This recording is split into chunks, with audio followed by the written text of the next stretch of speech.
Cognitive Interfaces. Chapter 12. Cash, Pills, and Screens. An autobiographical chapter. Knowing yourself is the beginning of all wisdom. Aristotle. In the midst of this story, there was a personal and professional context that marked a before and after. In Argentina, with many developers exporting services, I saw the opportunity to create a virtual wallet to manage those funds. It was a project where I ended up with 10 people under my charge and 2 partners, from whom I later separated.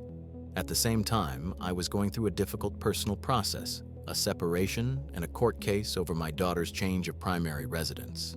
That had a strong emotional impact that added to the economic pressures and my own personality. During that stage, I handled large amounts of cash and used psychotropic medications like Methylphenidate and previously modafinil to cope with the pace. Technology was always part of the environment, surrounded by computers and devices. It was very hard for me to make the decision to let the employees go, and that was an emotional burden I postponed until the end. The breaking point came when, in the midst of court hearings and lawsuits, I had a car accident that felt like a clear signal that I had to stop. Finally, I spoke with my team and told them I could no longer sustain the situation. After that, I started from zero. I looked for a job with a lower salary, went back to being an employee, and found emotional support in a new partner. I went through depression after stopping Methylphenidate, but with a change of direction, I was able to move forward. Finally, I found a new job and started a new chapter. Why tell this? This book talks about cognitive interfaces, the invisible filters that mediate between us and reality. It talks about how we construct narratives, how our beliefs shape our perception, how we can get trapped in mental maps that no longer correspond to the territory. It would be dishonest to write about all that without mentioning that I myself have been deeply trapped in my own filters. I don't tell this story to generate empathy or to justify anything. I tell it because it illustrates from the inside many of the mechanisms this book tries to describe from the outside. I tell it because theory without experience is incomplete, and because there are things you only understand when you've been through them. The context. Argentina has a particular economy. Chronic inflation, currency restrictions, and the gap between the official dollar and the parallel rate create an ecosystem where many people seek alternatives to protect their income. Software developers who can work remotely for foreign companies found themselves in a privileged position. They were paid in dollars while their expenses were in pesos. I saw an opportunity there. Create a virtual wallet to facilitate the management of those funds. I won't get into the details of the business model, but the idea was to solve a real problem that many people had. I started alone, found partners, built a team. At the peak, I had 10 people working with me. At the same time, my personal life was getting complicated. A separation, a court case over my daughter's change of primary residence, hearings, lawyers, cross-claims. All this while trying to grow a project that demanded constant attention. The psychotropic drugs. Modafinil was developed to treat narcolepsy. Methylphenidate for attention deficit disorder. Both are stimulants that increase alertness and the ability to concentrate, and both are widely used outside their original indications, especially in high-pressure environments like the tech world and entrepreneurship. It's not a secret. There are articles in outlets like TechCrunch, CNN, and the New York Times that talk about the use of these substances among entrepreneurs and executives in Silicon Valley. Some call it cognitive optimization or biohacking. Others see it as a form of workplace doping. The reality is that many people use these drugs to sustain work rhythms that would otherwise be unsustainable. I used them. I used them because the pace I was keeping required more energy than my body could naturally produce. I used them because they worked. I could work more hours, maintain focus, respond to the multiple demands I faced. What I didn't calculate was the cost. Methylphenidate acts on dopamine and norepinephrine in the brain. When you use it consistently, the brain adapts. And when you stop, that adaptation becomes evident. Deep fatigue, difficulty concentrating, and frequently depression. It's not that the drug causes depression. It's that the brain needs time to recalibrate its neurotransmitter systems. That time can be weeks or months. Technology as environment. My work was always surrounded by screens, computers, phones, servers, code. Technology wasn't just a tool, it was the medium I moved through. And that medium has its own rules, its own logic, its own effects on the mind. There's something about digital work that favors certain mental states, the fragmentation of attention, the feeling of constant urgency, permanent availability. A message can arrive at any hour. A problem can emerge at any moment. The boundary between work and non-work blurs. Looking back, I see how the technological environment facilitated certain patterns that weren't healthy. The possibility of working from anywhere became the impossibility of stopping work. Permanent connection was also permanent exposure to stress, and the psychotropic drugs helped sustain that rhythm, creating a circuit that fed back on itself. The culture of entrepreneurship. There's a dominant narrative about entrepreneurship that presents it as a heroic adventure. The visionary founder who bets everything, works tirelessly, overcomes impossible obstacles, and finally triumphs. This narrative has elements of truth, but it also has important blind spots. Statistics on mental health among startup founders are concerning. According to various studies, entrepreneurs are 50% more likely to report mental health conditions than the general population. 72% report some impact on their mental health. 45% rate their mental state as bad or very bad. These aren't exceptions, they're trends. The culture of hustle, working non-stop, sacrificing everything for the project, sleeping when you're dead, has costs that are rarely mentioned in success stories. And when they are mentioned, they're usually presented as obstacles overcome, not as warning signs that should have been heeded. Narcissism and entrepreneurship. Research in psychology has found interesting correlations between narcissistic traits and entrepreneurial intention. It makes sense. To found a company, you need to believe that your idea is better than existing ones, that you can execute it better than others, that it's worth betting resources and time on your vision. A certain level of self-confidence, which in excess we call narcissism, seems to be functional for taking the leap. The problem is that the same traits that help start a project can sabotage it later. The difficulty listening to criticism, the need for control, the tendency to overestimate one's own capabilities. What at first is fuel can become an obstacle. Looking at my own experience, I can identify narcissistic traits that were operating without my recognizing them as such. The grandiosity of some plans, the difficulty delegating, the resistance to admitting that something wasn't working.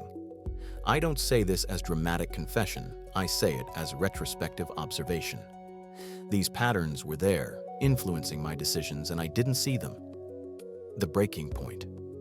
The car accident was minor, no one was hurt, but it happened at a moment when everything was accumulating. The court hearings, the pressures of the project, physical and mental exhaustion. It wasn't the crash itself that stopped me. It was realizing that I was so scattered, so overwhelmed that I couldn't react in time.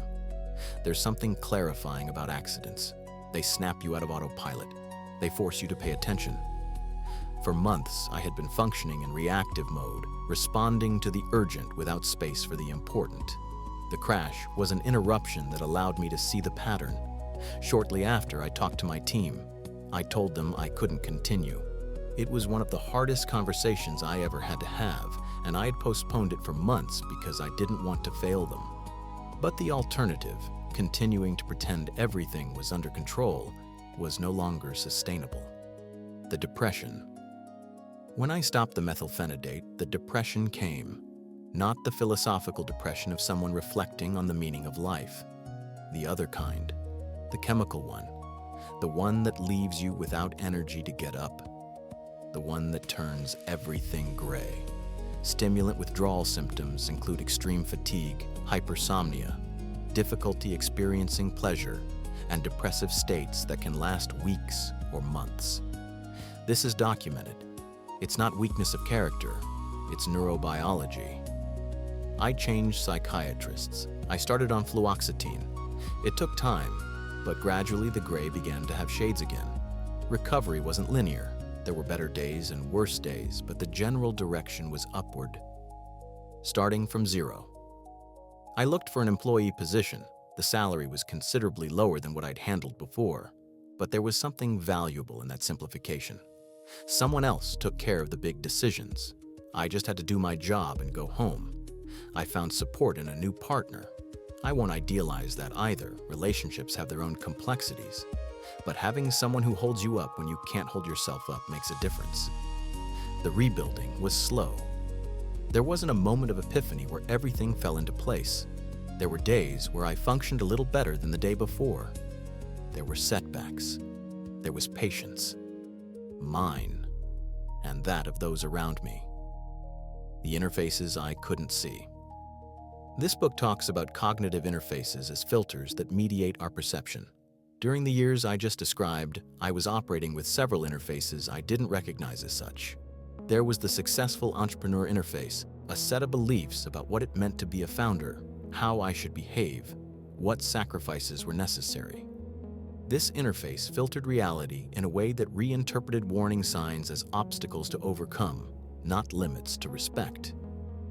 There was the productivity interface, the belief that personal worth was measured in output, in hours worked, in problems solved. This interface made resting feel like wasting time, made asking for help feel like admitting defeat.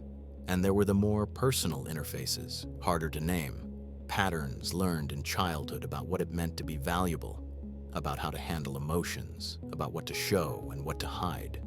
These interfaces operated at a deeper level, influencing the others without my noticing. The incoherence. The central concept running through this book is coherence, the correspondence between what we think, what we feel, and what we do. During those years, my level of incoherence was high.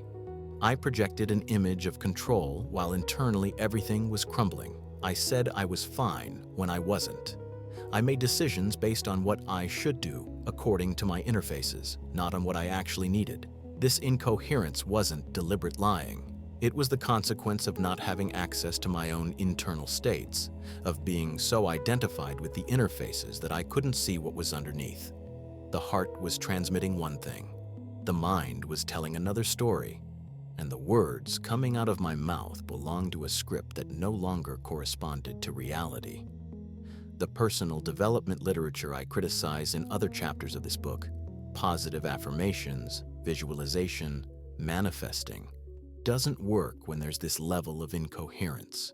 You can repeat all the phrases you want, but if your nervous system is in survival mode, if your heart beats with the rhythm of fear while your mouth speaks words of abundance, the result is more fragmentation, not less. What I learned. I'm not going to turn this story into a fable with a clear moral. Life is messier than that. But there are some things I understand now that I didn't understand before. I understand that psychotropic drugs are tools, not solutions. They can help get through difficult moments, but they don't resolve structural problems. And they have costs that aren't always evident while you're using them. I understand that the culture of entrepreneurship has dangerous blind spots. It celebrates certain behaviors, extreme sacrifice, permanent availability, denial of limits, that in other contexts we would recognize as problematic. I understand that narcissism can disguise itself as ambition, and that distinguishing one from the other requires an honesty we don't always have available, especially when we're in the middle of the action. And I understand that coherence, the correspondence between what we feel, what we think, and what we do, is not a state reached once and for all, but a continuous practice that requires attention. The place from which I write. I write this from a different place, not necessarily better or worse, but different, a more stable job, a simpler life, less adrenaline and fewer crises. Also, less of the intensity I sometimes miss. I don't claim to have resolved anything definitively. The cognitive interfaces I described are still there, though now I can see them a little better. Narcissistic patterns don't disappear by recognizing them. They become more manageable, but they keep operating. The tendency toward incoherence reappears every time stress increases. What changed is the relationship with all of that. Before, I was identified with my interfaces. Now I can observe them. Before, The incoherence was invisible. Now, at least sometimes, I can notice it. Before, the collapse was something that happened to me. Now it's something I can tell, and telling has its value. Not because the story is exemplary or edifying, but because it makes visible what usually remains hidden. This book talks about the invisible layers that mediate our experience. This story is an example of how those layers operate in a concrete life with their concrete consequences. What remains? Cash, pills, and screens. Three elements that marked an era. Cash with its weight and presence. Pills with their promise of performance and their deferred cost. Screens with their permanent connection and their fragmentation of attention. None of these elements is bad in itself. Money is a tool. Psychotropic drugs have legitimate uses. Technology allows us to do things that were previously impossible. The problem isn't in the elements, but in the relationship we establish with them. In the cognitive interfaces that mediate that relationship. In the degree of coherence or incoherence with which we integrate them into our lives. I tell this story not as a warning nor as a model. I tell it as data, as a particular case of how the mechanisms this book describes can manifest in a life, as evidence that the author of these pages doesn't write from a position of superiority, but from the experience of having been deeply lost in his own labyrinths. Perhaps that gives some value to what follows, or perhaps not. I leave it to your judgment.